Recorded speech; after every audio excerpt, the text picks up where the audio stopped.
웨스터민스터 대요리문답 105문 두 번째 시간입니다. 1계명이 금하는 것들은 무엇인가 라고 하는 것이었고요. 거기에 대한 답변은 굉장히 길었습니다.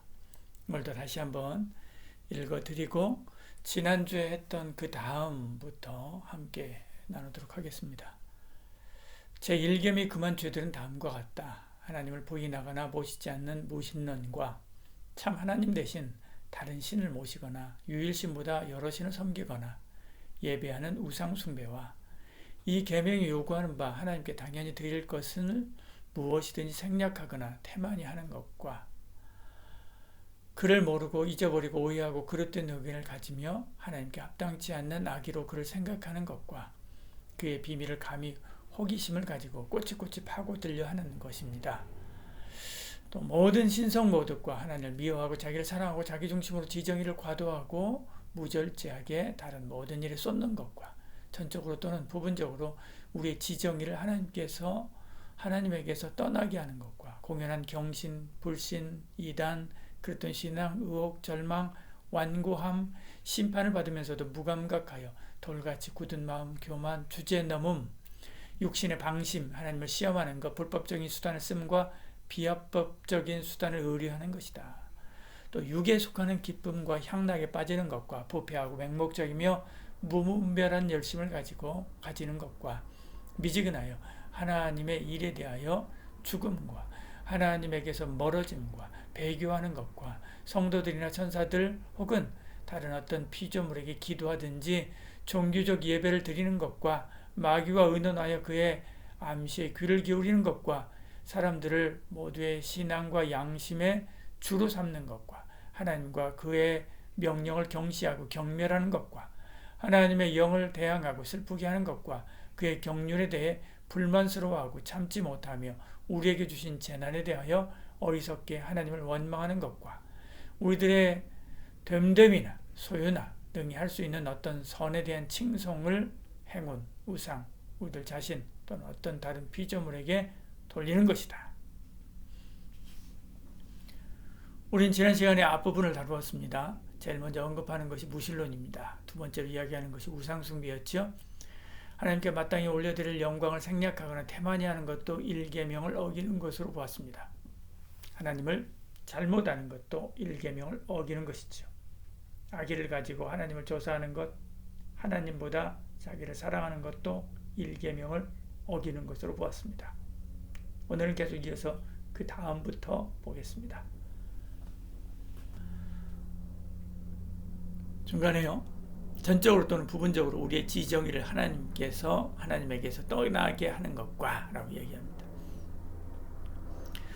우리에게는 하나님께로부터 멀어지게 하는 것이 많습니다. 지적으로 아주 다양한 학문들이 있죠. 요즘에는 호기심을 자극하는 여러 정보가 홍수처럼 쏟아집니다. 정서적으로 우리의 마음을 쏙 빼앗아가는 것도 많죠. 예쁘고 화려하며 극단의 쾌락을 맛보게 합니다. 의지적으로 우리의 삶을 쏟아놓게 하는 운동들도 많습니다. 하나님보다 환경운동, 하나님보다 정치운동 등 이런 것들에 빠지게 하는 것, 이것도 1계명을 어기는 것이죠. 하나님보다 더 매력적으로 느끼고 추구하는 것이 있다면 1계명 위반입니다. 거기에는 취미생활, 학문, 연구, 그 다음에 환경운동과 같이 건전한 것도 있습니다. 그것이 하나님보다 더 우선되어서는 안 된다는 거죠. 물론 모든 중독은 다 1계명 위반으로 봐야 됩니다. 하나님보다 술을, 하나님보다 도박을, 하나님보다 게임을 좋아하는 것도 다 1계명 위반이기 때문에 그런 것이죠. 그 다음에 계속 이어서 공연한 경신, 불신, 이단, 그릇된 신앙, 의혹, 절망 이어서 이야기를 합니다. 공연한 경신, 이것은요 쉽게 믿고 빠져드는 것을 말합니다. 헛된 맹신과 같은 것이죠. 사람의 말이나 책이나 보도나 영상 혹은 유명한 인물의 주장을 쉽게 믿는 경향이 있는 그런 사람들이 있죠. 그리고 그를 따르는 것입니다. 공연한 경신은 그렇게 쉽게 믿고 맹신하고 따르는 것을 의미합니다. 요즘같이 유튜브와 같은 그런 매체에서 거짓 정보들이 많이 흘러나올 때 더욱더 조심해야 되지요. 그러기 위해서는 우리의 사고 체계, 하나님의 말을, 사람들의 말을 하나님의 말씀에 비추어 점검하는 그런 습관이 있어야 됩니다. 그러지 않으면 선한 의도와 목적을 가지고 헌신한다고 헌신하지만 오히려 죄를 쌓는 일이 될 수도 있지요. 속았다라고 하는 것은 하나님 앞에 핑계가 될 수 없습니다. 불신입니다. 하나님을 믿지 않는 것이죠. 형제들아 너희가 삼가 혹 너희 중에 누가 믿지 아니하는 악한 마음을 품고 살아계신 하나님에게서 떨어질까 조심할 것이요 라고 이야기하죠. 하나님을 믿지 않는 것이 죄입니다. 예수를 믿지 않는 것이 죄지요. 죄에 대하여라면 그들이 나를 믿지 아니하며 이렇게 말씀하죠. 부모를 믿지 않는 자녀만큼 서운하게 하는 것이 없듯이요. 나를 지으신 하나님, 기르신 하나님, 구원하신 하나님을 믿지 않는 것은 죄 중에 죄라고 할 수가 있습니다. 이단입니다. 이단에 빠지는 것은 두말할 것도 없이 일계명을 위반한 것입니다. 하나님은 그들을 가만두지 않습니다. 광야에서 금송아지를 가지고 자기들을 애굽에서 끌어낸 여호와라고 섬긴 자들, 이런 자들이 이단이 있지요. 여호보암이 북이스라엘 세우고 베델과 단에서 금송아지를 섬기게 한 것도 이런 이단입니다. 하나님은 그들을 불과 칼과 피로 심판하시지요. 열왕기하 10장 29절에 이스라엘 범죄하게 한 느밧의 아들 여로보암의 죄, 곧 베델과 단에 있는 금송아지를 섬기는 죄에서 떠나지 아니하였더라 그렇게 말씀하죠. 죄입니다. 그릇된 신앙 이야기합니다. 잘못된 것을 확고한 신념을 가지고 믿는 것을 말하는 거죠. 예수를 만나기 전 바울은 예수를 따르는 기독교가 이단이라는 확신과 어떤 신념을 가지고 있었습니다. 그들을 박멸하는 것이 하나님의 영광을 위한 것으로 생각했지요. 그래서 그 일에 매진합니다. 심지어 스데반을 죽일 때도 증인으로 등장합니다. 훗날 그는 자신을 돌아보면서 회상하기를요. 자신은 그것이 옳은 줄 알고 대제사장에게 권한을 받아서 그리스도인을 잡아 옥에 가두고 죽이는데 찬성표도 던졌다라고 말합니다. 그것이 주님을 대적한 것이다. 사도행전 26장 15절을 이렇게 이야기합니다. 그러므로 우리는 바른 신앙을 위해서 늘 기도해야 됩니다. 이어서 의혹, 절망을 이야기합니다. 의혹은 하나님을 신뢰하지 않는 것이죠. 출애굽한 이스라엘 백성에게 가나안으로 진군하자라고 할 때요. 10명의 정탐꾼 이야기만 듣고는 우리 거기 들어가면 죽는데 다 그렇게 죽기를 바라는 거냐라고 항의하지요. 그러면서 차라리 애굽으로 돌아가자라고 말합니다. 민수기 14장 3절에요. 어찌하여 여호와가 우리를 그 땅으로 인도하여 칼에 쓰러지게 하려 하는가? 우리 처자가 사로잡히리니 애굽으로 돌아가는 것이 낫지 아니하냐라고 이야기하죠. 하나님의 약속에 대해서 의심을 품는 것입니다. 그것도 일계명을 어긴 것이죠. 이런 의혹은 암처럼 우리 마음에서 자라나서 절망이 됩니다. 엘리야가 하나님의 명령으로 사립다로 피했을 때 가난한 한 여인을 만나게 되지요. 나를 위해서 떡을 좀 만들어 오라 라고 이렇게 말하자 그녀는 남은 음식을 가지고 아들하고 함께 마지막 떡을 만들어 먹고 죽이려고 하던 참이었다 라고 이야기하죠. 완전 절명한 것입니다. 하나님도 더 손을 쓰지 못할 것으로 생각하는 것, 이것이 절망이지요. 그것도 불신앙입니다. 그것도 일계명을 어긴 거지요. 성도는요, 죽어도 절망하지 않는 사람입니다. 그 다음에 완고함을 이야기합니다. 완고하다는 것은 도무지 하나님의 말을 듣지 않는 것을 말합니다. 바위처럼 흔들리지 않는 거죠. 근데 정작 불의한 일에는 연한순처럼 덥석 자기 손을 내밀면서요. 하나님 말씀이라고 하면 무조건 아니라고 하는 것. 교회에서 받은 상처가 많아서 예배에서 전하는 말씀도 무조건 색안경을 쓰고 듣는 것. 이것도 일계명을 어기는 것입니다. 이어서 심판을 받으면서도 무감각하여 돌같이 굳은 마음이라고 이야기합니다. 우리가 하나님의 온전한 뜻을 버리고 그릇된 길로 갈 때 하나님께서 채찍질 하시기도 합니다. 건강이나 사업이나 물질이나 관계에 구멍이 나서 힘들게 하기도 하죠. 하나님께서 그렇게 하시면 그것을 즐기려고 하는 것이 아닙니다. 오히려 그것을 통해서 올바른 길로 돌아오게 하려고 하는 것이죠. 근데 그것을 깨닫지 못하는 것, 인정하지 않는 것, 알아도 받아들이지 않는 것, 이것도 일계명을 어기는 것입니다. 심지어 하나님 없이도 된다는 것을 보여주고 싶다는 오기가 생길 수도 있습니다. 이것이 굳은 마음이지요. 그러다 그것은 다 하나님께서 기뻐하지 않는 일입니다. 이사야 42장 25절에요. 여호와께서 맹렬한 진노와 전쟁의 위력을 이스라엘에게 쏟아 부으심에 그 사방에서 불타오르나 깨닫지 못하며 몸이 타나 마음에 두지 아니하는도다 이야기하죠.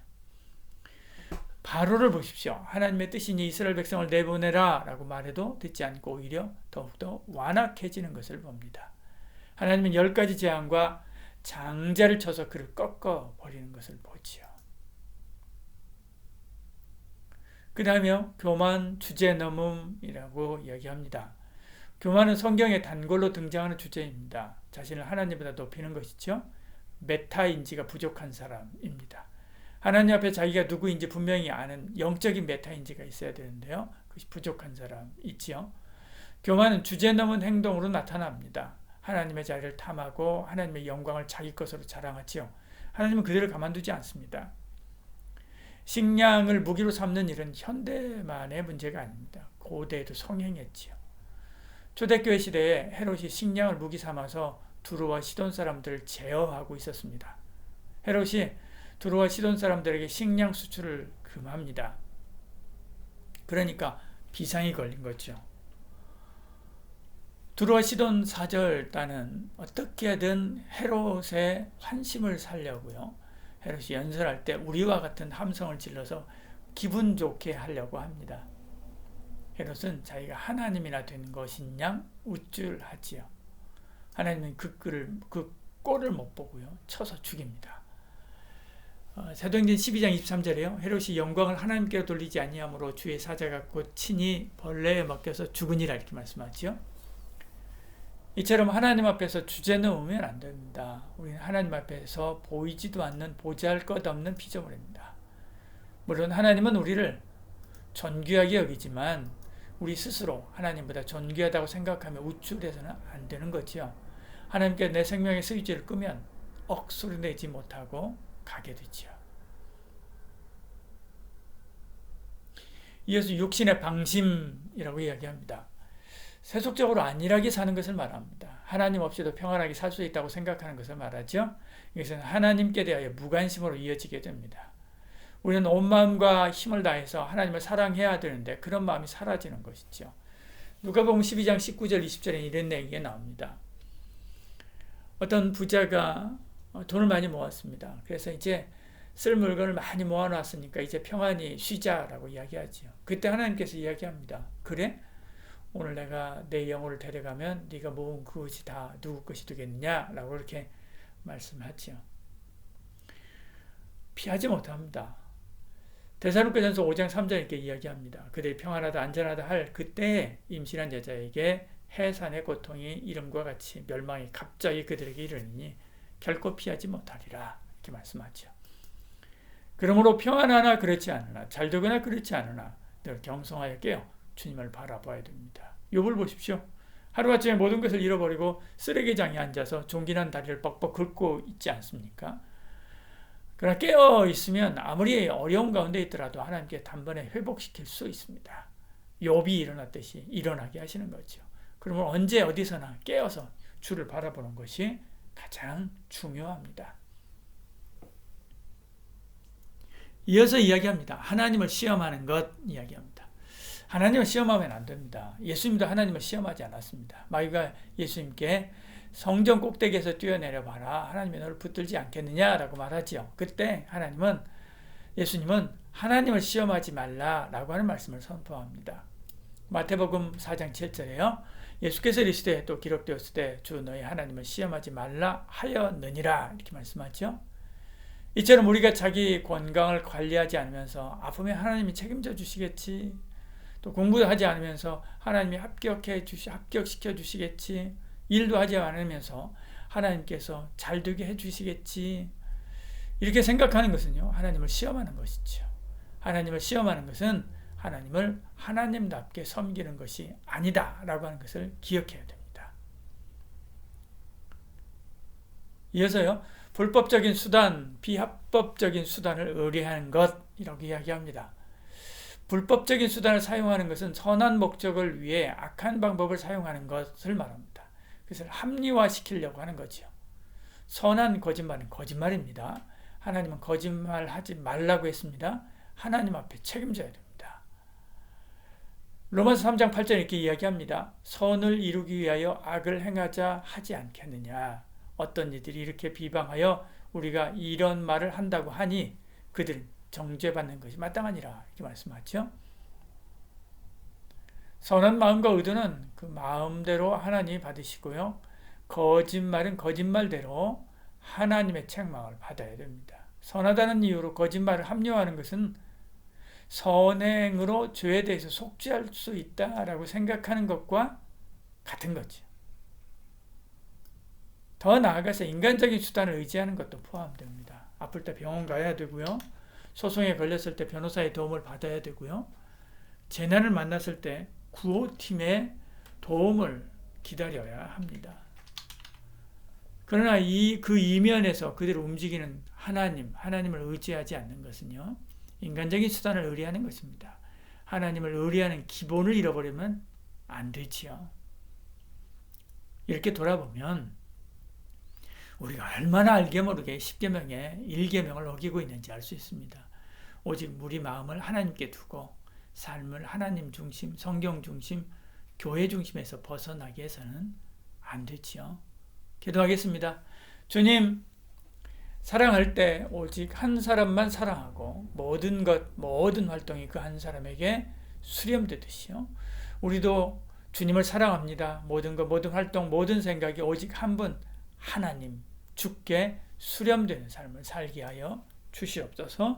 예수님 이름으로 기도드리옵나이다. 아멘.